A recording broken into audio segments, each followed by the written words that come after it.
Quelques heures après le début de la deuxième phase de l'opération de sauvetage, une ambulance est arrivée à l'hôpital de Chiang Rai, situé à une soixantaine de kilomètres de la grotte. Plus tôt, un hélicoptère avait amené un des rescapés vers une ambulance. Le transfert s'est fait à l'abri des caméras de la presse.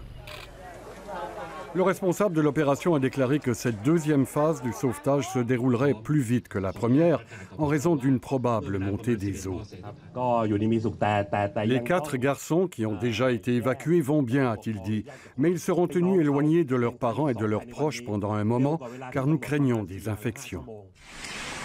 Avec l'arrivée de la mousson, les sauveteurs se démènent pour extraire les garçons âgés de 11 à 16 ans, de même que leur entraîneur de soccer. Ils sont prisonniers de la grotte depuis le 23 juin dernier.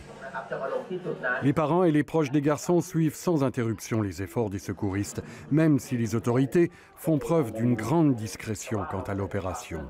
Je me demandais si mon neveu allait bien, dit cet oncle d'un des premiers rescapés.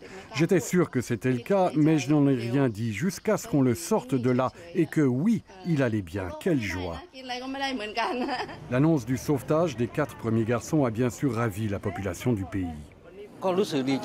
Je suis très content, dit-il. J'espère que les autres pourront être sauvés sans problème. Il reste donc 5 personnes toujours captives de la grotte après ces 2 jours de mission de sauvetage. Les autorités ont fait savoir que les prochaines opérations se dérouleront encore plus rapidement que les précédentes. Ici Frédéric Nikolov, Radio-Canada, Montréal.